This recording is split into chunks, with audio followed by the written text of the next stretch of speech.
Idea was that Bill Steiner and Barlow wanted a social club that was more concentrated on having fun and parties, and Los Ancianos is the ancient ones in the Spanish. I do remember one of the first rules of the club. They decided they would have two rules. One, you had to be 30 to be a member, and the second one was that there would be no more rules. And that was kind of the way it was. I was at the first meeting of the Ancianos. As I remember, the meeting didn't last that long. And Bill was just the president. He just was for a long, long time. He was one of the funniest guys I ever met. Without even trying to be funny, he was. One of my big memories of Nora, too, is her with her poker visor. Oh, you bet. And her cigar, and being right there at the table with the guys the pokers. And beating them half the time. She beat them most of the time. The early meetings were up in a second-story apartment in San Diego, little tiny places I remember. Nora Steiner was the treasurer and secretary both. Very nice lady. And she was a definite power behind the club right from the beginning. I bought my wife Mary a little Suzuki 80 trail road bike, and kind of eased her into that, and that of course continued my ability to ride, and so that worked out well. And she was a great, a lot of help in the club, did a lot of work and organization and secretarial work and all that sort of thing, photography. Shirts or anything we had to have a yellow stripe down the back. So my wife went ahead and designed and made this vest with the yellow stripe down the back. Early events that in the San Diego area, were pretty much focused on the desert. However, we had races where Santee is right now out at Cochran's Ranch. At that time, we had races up in Encinitas, quite a few desert races. I did a lot of work on the desert races, particularly doing layout and marking and so forth. And one of the big differences was back in those days we marked with lime bags, not arrows. And so we were all carrying 50 to 60 pounds of lime when we'd go out on the bike. So it's a lot of work, but we had a lot of fun doing it. Thanksgiving weekend they had what they called a turkey run. It was just an in-club turkey run, and it was a poker run type thing. They had it set up for cars and bikes because there were a lot of cars involved in those days. And they had a thing where if you were a club member and you were the first club member within the to come into the finish line, the start-finish line, you were given a live turkey. And so I was riding with senior moment. Dick Hansen, and he was just hauling butt, and I thought, man, Dick's really riding good here, and all of a sudden he just pulls up and stops. I thought, well, heck, we're out in the lead here, I'm going to keep going, not realizing that if you were first club member to come in, you'd win a turkey. But I wasn't a club member at that time, so it didn't really matter to me, but those were good. They were fun events. They were just, they had a good turnout. Bill Silverthorne told me that he won a turkey once down there. And Bill says, the trouble is, he says, taking it home. He says, everybody kept looking at me, going down the road. But he says, when I got it home, we turned it loose in the backyard. It ended up being a family pet, and we never did kill it. That's right, they never did kill it. Okay, so yeah, I remember the first Baja race. My dad was going to race in it, and I think Dick Hansen and Don Barnes almost won it. But the weekend before the race, or that Thursday before the race, gas leaked out of my dad's buggy or out somewhere ignited and burned our garage down and both buggies in it. So Particularly on a club event, we had come back from LA Bay and May trip, and we had run into the Eakins brothers and Robertson, who were then attempting a solo record run. I'd actually clipped, I think it was Robertson, sort of head on, and found out what they were doing when we were picking ourselves up. And John and I talked it over, and we talked to some members in the club. We thought, well, you guys could go for the record too, to attempt to get the land record from Tijuana to La Paz. So John and I organized ourselves to do that, had volunteers from the club that would take some of the different checkpoints and, or at least provide, not checkpoints, but provide pits for us. So as we were getting ready to do that, then the NORA race came along, National Off-Road Racing Association, and it sort of became a moot point as to whether or not we would do a record run or participate in that race, because we felt the record would fall. So John and I then, with the assistance of a number of people in the club. And then we flipped coins to see whether we'd use Dick's bike or mine, and Dick lost, so we used his. And the rest of it is, it's a good story. We finished, which was pretty cool. What kind of bike did you ride?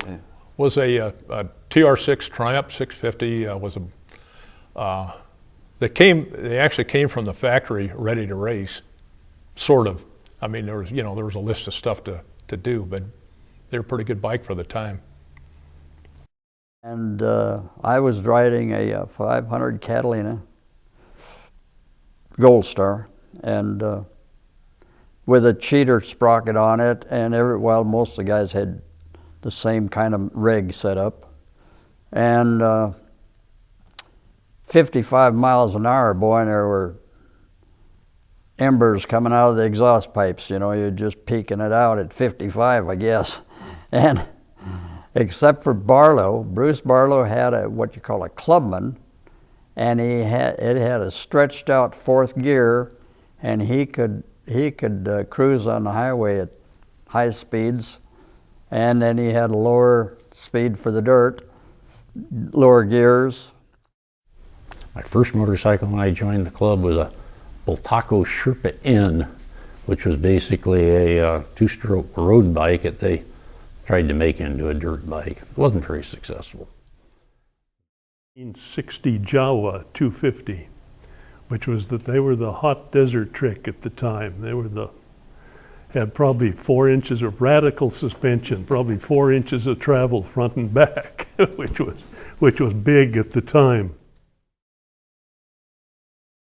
Once the races started in Baja, we were there probably almost every weekend for several months of the year.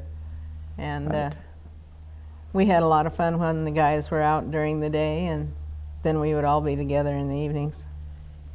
And for a while there, we gals didn't get to go, like when they were laying out the races, because the guys didn't have buggies. But after a while, it seemed like everybody at least had transportation that they could drive. And so we did get to go. Yeah. So that was fun. And we worked. We helped. I rode pilot for the Enduro for several years. I think the last year we used those clocks that he was talking about. I had a little pocket on the front of my bike. Put the clock in there. I was riding pilot and got to the finish line, took it out, and it was just like a pile of gears. That was the last year we got those clocks. When I became president in 1996, with Ed Trudersheim as the vice president, who helped me just a ton. He was so much help, it's ridiculous. We had the last Enduro was in '97, and we're hoping to have another one this year. And so we were quite involved in doing the hare scrambles, and we had laid out some pretty tough courses. And we had some very notable riders, like Scott Harden and Ty Davis and Kurt Caselli, and many riders who have gone on to become quite notable. One of the things in researching this that came to my attention from a enduro race report in Dirt Rider magazine was Dick Burleson, who was King Richard, had won more AMA National Enduro Championships than anybody else, was quoted in Dirt Rider magazine as saying that the Los Ancianos Motorcycle Club throws the best and toughest enduro in North America. And I says, I'm really proud to be associated with a club like that. Yeah. Our son Eric began going down to the ranch with us when he was 3 or 4 years old, and continued for a long time. Today he works for Kawasaki Motors and is still involved with motorcycles and loves them. Sure. The area now that's kind of marshy was dry, and we had buggy races down through there, and kind of along the lines of some of the Western horse type games. It was a lot for the kids, and it was a lot of fun. We always invited some of the people from Tecate, and Always, and for a time, presented a check to the mayor's wife for a charity. And I don't remember which charity it may have been, but I have a picture, I'm sure. it was for the children of Tecate. Okay. That's who the mayor's Like wife the orphans, or the deals with. We have this 18-foot long concaved memorial wall, 8 foot tall, and there are probably a dozen plaques on it by now of brothers that have left us, and some of Pete's personal friends are on it, and it was a great project to a good reason for going down there and building that thing. We just have to work to keep our name off it. What was amazing was that this diverse group of men who all have individual thoughts and are very much individuals work together, and they put up beautiful restrooms with showers and everything. The club should be singled out as the first two-wheeled vehicles to make it into the meadows, you know, where Sky Ranch was. So a lot of the guys in the club knew trails, showed us trails, showed John and I trails, and acquainted us with riding in Baja. My most memorable times were on the trail, out and away, either exploring, and we would tend to make a lot of our fun rides actually part of our enduro explorations. And so we'd go out, oh, let's go look over in this area, let's do this kind of thing. Wonder if we could get through here.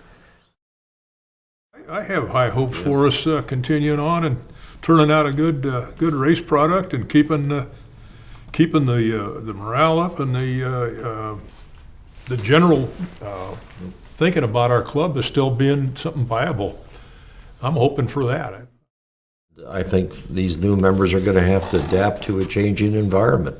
It's a different relationship with Baja.